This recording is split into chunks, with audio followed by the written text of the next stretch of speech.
હરિઓમ વિદ્યાર્થી મિત્રો, ધોરણ 10 વિષય ગણિત અને પ્રકરણ 2 બહુપદીઓ. આ જેટલી થિયરી છે ને એ 1 માર્કમાં પૂછાઈ શકે એવી છે. તો આખી થિયરી જરાક વિડીયો પોઝ કરી અને જોઈ લેજો અને લખી લેજો, બરોબર છે. આ બધાય પોઈન્ટ આપણે વારાફરતી વારા જોઈએ અને સમજીએ. ચાલો જો વિદ્યાર્થી મિત્રો, આ ચેપ્ટરમાંથી કુલ 6 માર્કનું પૂછાય છે. 1 માર્ક વાળો એક દાખલો, 2 માર્ક વાળો એક દાખલો અને 3 માર્ક વાળો એક દાખલો. 10મા ધોરણની બ્લુ પ્રિન્ટ છે એમાં આ મુજબ આપેલું છે. એટલે આવું જ પૂછાય એવું નક્કી નથી. પાછું આ વખતે જ 10માની બોર્ડની પરીક્ષામાં થોડુંક અલગ રીતે પૂછેલું હતું, પણ માર્ક 6 જ હતા, બરોબર. માર્ક 6 જ હોય, પણ આમાં થોડો ઘણો એ લોકો ફેરફાર કરી શકે છે. ચાલો હવે આપણે દાખલા તરફ થિયરી તરફ જઈએ. ચાલો હવે ઇન્ટ્રોડક્શન જોઈએ. સૌથી પહેલાં તો બહુપદી શીખતા પહેલાં એના પદ વિશે માહિતી મેળવી. હવે પદમાં પહેલાં તો ઘાત આવે. ઘાત કેવી હોય તો કે ઘાત છે એ પૂર્ણ સંખ્યા હોય. કેવી હોય? પૂર્ણ સંખ્યા. એટલે કે 0, 1, 2, 3 આવી રીતે અનંત સુધી હોય. પણ ક્યારેય ઘાત -1, -2, 1/2 એ મુજબ ન હોય, બરોબર. એના પછી બીજું આવે તો કે સહગુણક. સહગુણકમાં શું હોય તો કે 1, 5, -1, -7 એ ધન કે ઋણ ગમે હોઈ શકે. સહગુણક માઇનસમાં હોઈ શકે, પણ જે ઘાત છે એ કોઈ દી માઇનસમાં હોય નહીં. એના પછી ચલ, ભાઈ જેની કિંમત પદમાં કે બહુપદીમાં આવતી હોય. જુઓ, A, B, C, X, Y, Z તમે ગમે એ લઈ શકો છો, બરોબર. આમાં તમે M, N કોઈ પણ લઈ શકો, તમને જે અનુકૂળ આવે. ચાલો એક પદ બનાવીએ આપણે. જુઓ, 5x². ઉપર જુઓ 2 ઘાત છે, અને 2 ને શું કહેવાશે? ઘાત. 5 તો કે સહગુણક છે, 5 ને સહગુણક કહેવાશે. x છે, x ને કહેવાશે ચલ. તો આ આખું એક પદ હતું. આવા ઘણા બધા પદ ભેગા થાય ને તો બહુપદી બને. આવા ઘણા બધા પદ ભેગા થાય તો બહુપદી બને. જુઓ, 5x² + 2x + 3 આ 3 પદ ભેગા થયા ને ત્યારે એક બહુપદી બની, બરોબર છે. હવે બહુપદીના પ્રકારો જોઈએ. ઓકે, બહુપદીના પદના આધારે પ્રકાર. એના પછી આપણે ઘાતના આધારે પ્રકાર જોશું. પહેલાં જોઈએ પદના આધારે. તો કે સૌથી પહેલું એકપદી. હવે જેમાં ખાલી એક જ પદ હોય, એટલે કે જુઓ 5x² અથવા આમ પણ હોઈ શકે 7x4. ઘાત ગમે એ હોઈ શકે, પણ પદ કેટલું હશે? એક જ હશે, બીજું કોઈ પદ હશે નહીં, બરોબર. ચાલો એના પછી જોઈએ કે દ્વિપદી. હવે ઉપર જે છે ને એ જ, પણ હવે એક ઉમેર નાખીએ. જુઓ, આજ 5x² ને લખ્યું +5, તો આ દ્વિપદી થઈ ગઈ. 1 અને 1 આ 2 પદ થયા. હવે જુઓ બીજું ઉદાહરણ જોઈએ તો કે 7x4. એમાં મેં 1 ઉમેર્યું, તો આ શું થઈ ગયા? 2 પદ થઈ ગયા. તો આને કહેવાય દ્વિપદી. એના પછી ત્રિપદી. હવે ત્રિપદીમાં કેટલા પદ હશે? 3.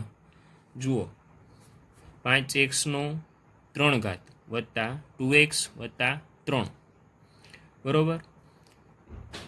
બીજું તો કે 2x² + 3x + 5.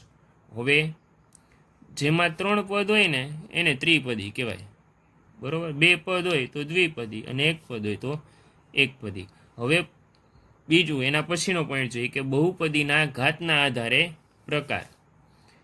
ઘાતમાં કઈ રીતે? જુઓ, સૌથી પહેલું તો કે સુરેખ બહુપદી. શું કીધું છે? સુરેખ બહુપદી જેની ઘાત એક જ હોય, એટલે કે એક જ ઘાતવાળી બહુપદીને સુરેખ બહુપદી કહેવાય. ચાલો હવે હું ઉદાહરણ તરીકે લઉં કે x વત્તા 5. હવે એક્સની કાંઈ ઘાત છે નથી, કાંઈ ન હોય તો એક તો હશે જ ને, બરોબર. એના પછી જુઓ બીજું ઉદાહરણ લઈએ કે y પ્લસ 3/2. વાયની કાંઈ ઘાત છે નથી, તો કાંઈ નહીં હોય તો એક ઘાત તો હશે જ. એવી જ રીતે આ યાદ રાખવાનું કે ચલની ઘાત હોવી જોઈએ, હો, અચળ પદની નહીં, ચલની ઘાત હોવી જોઈએ. એટલું ક્લિયર? ઘાત કોની? ચલની જોવાની છે. એટલું ક્લિયર? ચાલો હવે એના પછી જોઈએ હવે તો કે દ્વિઘાત બહુપદી. દ્વિઘાતમાં શું હોય? તો કે બે ઘાતવાળી બહુપદી. બે ઘાતવાળી બહુપદીમાં કઈ રીતે? તો જુઓ તો x² વત્તા 3. કેટલી ઘાત છે? 2, એટલે એને દ્વિઘાત બહુપદી કહેવાય. બીજું ઉદાહરણ તો કેવી રીતે હોઈ શકે કે x² વત્તા x વત્તા 1. પણ હવે અહીંયા પદ 3 છે, પણ એ નથી જોવાનું. આપણે શું જોવાનું છે? ઘાત જોવાની છે. પણ ઘાત કેટલી છે? 2 જ છે. પદ ભલે 3 છે પણ ઘાત કેટલી છે? 2 છે, બરોબર. એટલે આ તમારે નથી જોવાનું, તમારે ખાલી ઘાત જોવાની છે. આમે આપેલું હોય કે x² વત્તા x³ વત્તા 5x વત્તા 2, બરોબર. તો 4 ઘાતવાળી બહુપદી થઈ. આપણે એ નથી જોવાનું, પદ ભલે ને 4 છે, આપણે ઘાત જોવાની રહી. એટલે આપણે અહીંયા 2 ઘાતવાળી છે તો આ ધ્યાનમાં લેવાનું છે, બરોબર. ચાલો એના પછી ત્રીજું જોઈએ તો કે ત્રિઘાત બહુપદી. હવે ત્રિઘાત બહુપદી એટલે શું? 3 ઘાતવાળી બહુપદી. ઉદાહરણ જોઈએ તો કે x³ વત્તા x² વત્તા x વત્તા 5. ઘાત કેટલી છે? 3. પદ ભલે 4 થયા, ઘાત જોવાની. ઘાત કેટલી છે? 3. આ જુઓ x³ વત્તા 5x વત્તા 2. પદ 3 છે, આના કરતાં અલગ છે, પણ આપણે શું ધ્યાનમાં લેવાનું? જ્યારે ઘાતવાળી બહુપદી જોવાની ત્યારે ઘાતને ધ્યાનમાં લેવાનું, બરોબર. ચાલો હવે બહુપદીના આપણે પ્રકાર જોયા. હવે એનું વ્યાપક સ્વરૂપ જોઈએ, બરોબર. એ બધાના વ્યાપક સ્વરૂપો હોય આપણે જોઈએ. ચાલો પેલા દ્વિઘાત બહુપદીનું વ્યાપક સ્વરૂપ. હવે દ્વિઘાત બહુપદીનું વ્યાપક સ્વરૂપ તો કે ax² વત્તા bx વત્તા c. હવે ax² વત્તા bx વત્તા c, તો તમને આ a, b અને c એટલું ક્લિયર? હવે આ ઘાત કેટલી છે? મોટામાં મોટી 2, એટલે એને દ્વિઘાત બહુપદી કહેવાય. અને આ a, b અને c જે છે ને એ શું હશે? વાસ્તવિક સંખ્યાઓ હશે. વાસ્તવિક સંખ્યાઓ તમને ખબર છે, પહેલા ચેપ્ટરની અંદર આપણે શીખી ગયા છીએ, બરોબર. એટલે બધીમાં વાસ્તવિક સંખ્યાનો સમાવેશ થાય. પણ જે a છે ને એ કોઈ દી 0 હોય નહીં. જો અહીંયા તમે 0 મૂકી દો તો 0x², તો અહીંયા 0 થઈ ગયું, તો પાછળની બહુપદીનું કંઈ કામ જ નથી. એટલે એ છે એ કોઈ દી 0 હોઈ શકે નહીં. એટલું ક્લિયર થઈ ગયું? ચાલો હવે એના પછી આપણે જોઈએ ત્રિઘાત બહુપદીનું વ્યાપક સ્વરૂપ. તો કે ax³ વત્તા bx² વત્તા cx અને વત્તા d. 3 ઘાત સૌથી મોટી, એટલે આપણે એને ત્રિઘાત બહુપદી કહેશું.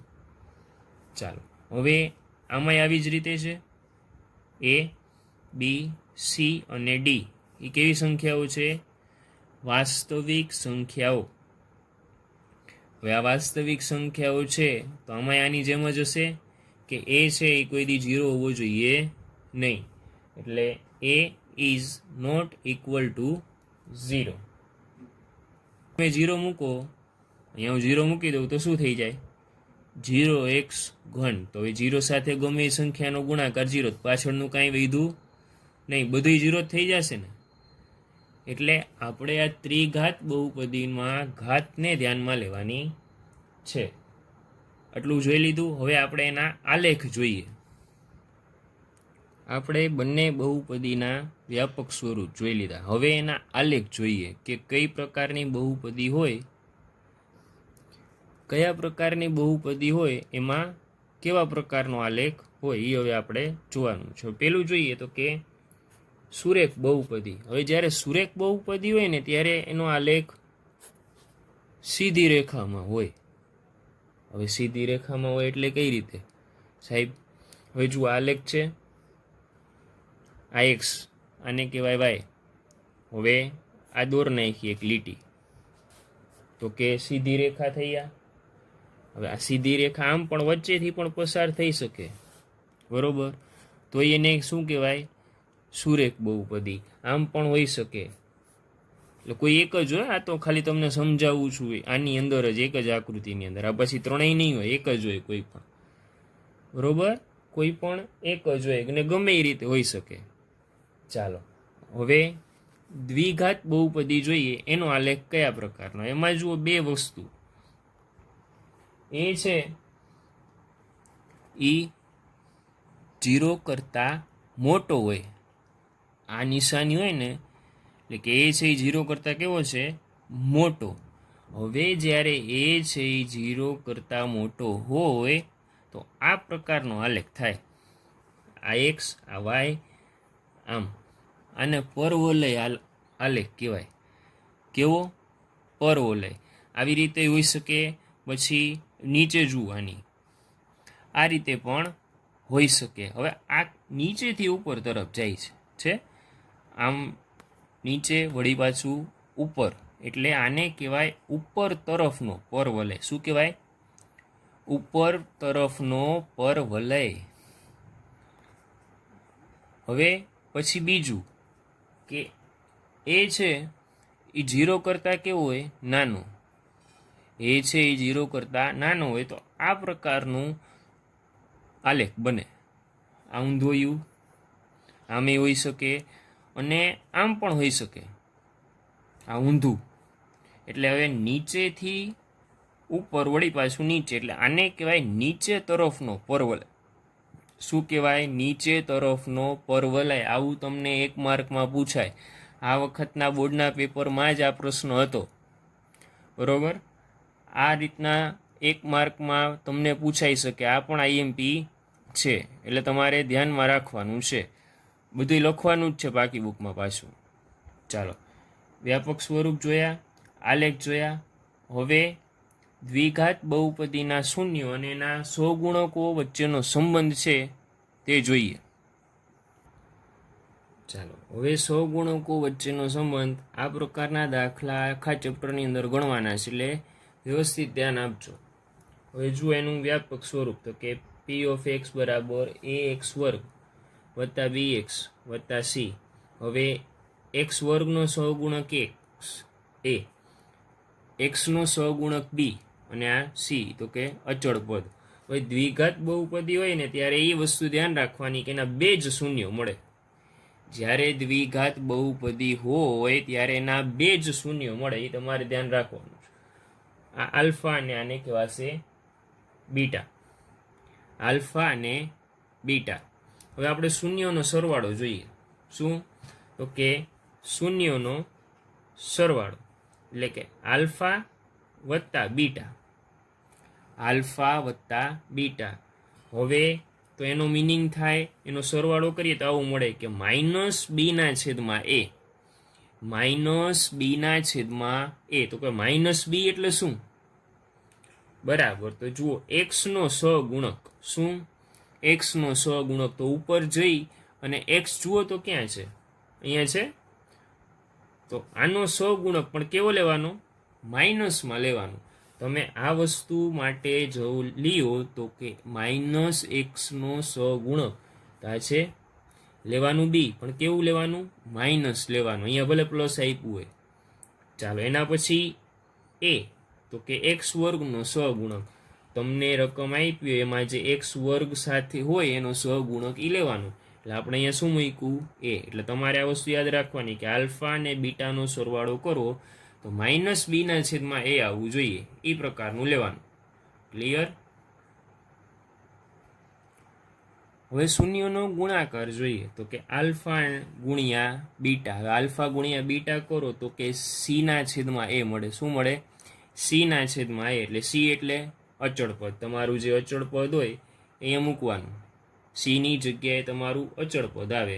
અને એ તો કે એક્સ વર્ગનો સહગુણક જે અહીંયા હશે એ જ અહીંયા મૂકવાનો. એટલે તમે જ્યારે શૂન્યનો ગુણાકાર કરો એટલે કે આલ્ફા ઇન્ટુ બીટા કરો તો સીના છેદમાં એ એટલે કે અચળ પદના છેદમાં એક્સ વર્ગનો સહગુણક. આ રીતે લખી શકાય, આ રીતે પણ લખી શકાય. બરોબર? સંજ્ઞામાં આ રીતે અને શબ્દમાં લખો તો આ મુજબ. એટલે તમને યાદ રહી એટલે આ વસ્તુ દેખાડેલી છે. બરોબર? કે માઇનસ એક્સનો સહગુણક શું, એક્સ વર્ગનો સહગુણક શું, અચળ પદ એટલે શું. માઇનસ બીના છેદમાં એ, સીના છેદમાં એ, આટલું યાદ રહીએ ને. બરોબર? ચાલો હવે આગળ જોઈએ. દ્વિઘાત બહુપદીના જોયા. હવે ત્રિઘાત બહુપદીના જોઈએ. ત્રિઘાત બહુપદીના શૂન્યો અને સહગુણક વચ્ચેનો સંબંધ. તો એનું વ્યાપક સ્વરૂપ તો કે પી ઓફ એક્સ બરાબર એ એક્સ ઘન વત્તા બી એક્સ વર્ગ વત્તા સી એક્સ વત્તા ડી. એનું વ્યાપક સ્વરૂપ છે. હવે આ ત્રિઘાત બહુપદી છે તો એના શૂન્ય કેટલા હશે મિત્રો? 3 જ શૂન્યો મળે. સુરેખ બહુપદી હોય તો 1 જ શૂન્ય મળે, દ્વિઘાત બહુપદી હોય તો 2 જ શૂન્ય મળે, અને ત્રિઘાત બહુપદી હોય તો 3 જ શૂન્ય મળે. એ વસ્તુ મગજમાં ઠૂસીને રાખી લેજો. આ જ પ્રકારે હશે. જો આલ્ફા, બીટા અને ગેમા. આ ઊંધો વાય આમે લખી શકો તમે. બરોબર? આ ગેમાની નિશાની છે. આલ્ફા, બીટા અને ગેમા. ચાલો હવે શૂન્યનો સરવાળો જોઈએ આપણે. શૂન્યનો સરવાળો તો કે આલ્ફા વત્તા બીટા વત્તા ગેમા. હવે શૂન્યનો સરવાળો કર્યો ને તો એમાંય માઇનસ બીના છેદમાં એ. શું? તો કે માઇનસ બીના છેદમાં એ. હવે માઇનસ બી એટલે કે માઇનસ એક્સ વર્ગનો સહગુણક. ઓના કરતાં અલગ છે હો. માઇનસ એક્સ વર્ગનો સહગુણક એટલે તમારે એક્સ વર્ગ જ્યાં હોય ને અહીંયા જવાનું. એક્સ વર્ગ ક્યાં છે? અહીંયા છે. તો એનો જે સહગુણક હોય એ લેવાનો. પણ કેવો હોવો જોઈએ? માઇનસ. એ પ્લસ હોય તો એ માઇનસ કરી નાખવાનું હો. એટલે માઇનસ બી પછી છેદમાં એ. હવે એ એટલે એક્સ ઘનનો સહગુણક. આ રીતે જ હોય. આ વસ્તુ એ આવતો હોય તો એ વર્ગ હોય તો એક્સ વર્ગ મૂકવાનું, ઘન હોય એટલે ત્રિઘાત હોય તો 3 મૂકવાના. બરોબર? આટલું સમજાઈ ગયું શૂન્યનો સરવાળો. ચાલો એના પછી જોઈએ શૂન્યનો ગુણાકાર. શૂન્યનો ગુણાકાર તો કે આલ્ફા ગુણ્યા બીટા ગુણ્યા ગેમા.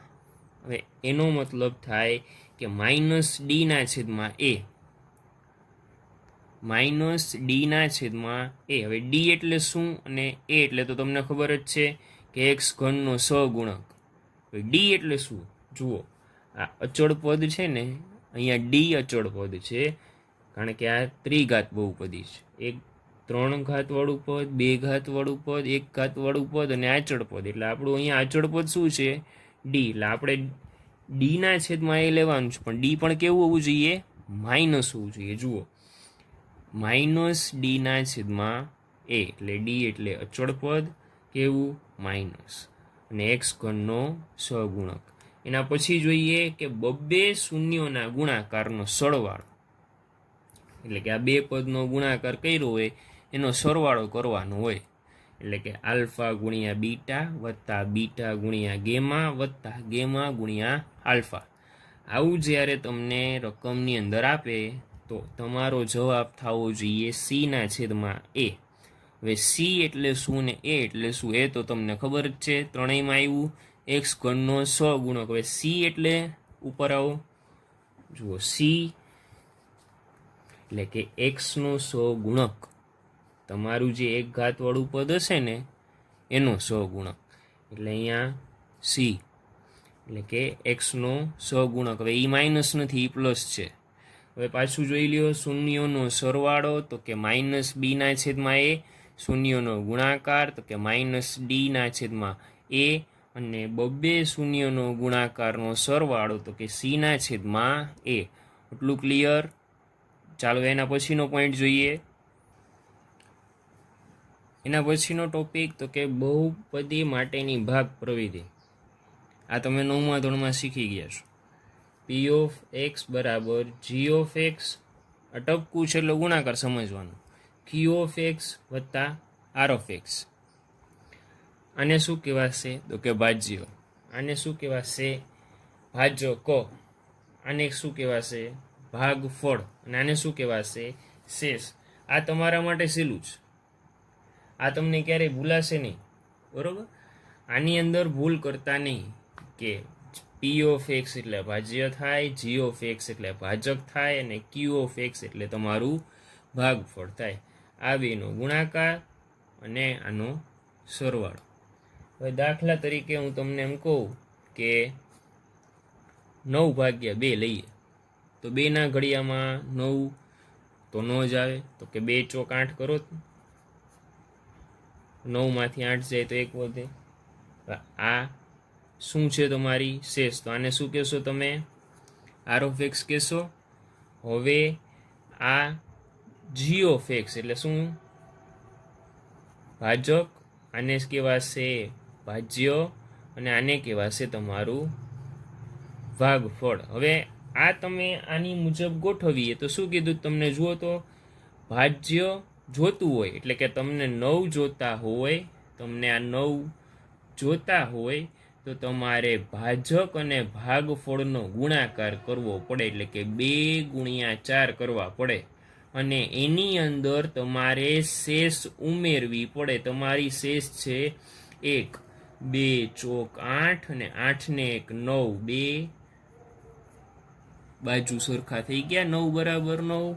આ બહુપદી માટેની ભાગ પ્રવિધિ. ક્લિયર મિત્રો? આ તમારી ટોટલ થિયરી હતી. આખી થિયરી એકવાર જોઈ જાજો અને પાકી બુકમાં લખવાની છે, બરોબર છે? આના ઉપરથી આપણે બધાય દાખલા ગણવાના છે. આજ માટે આટલું જ. હરિઓમ.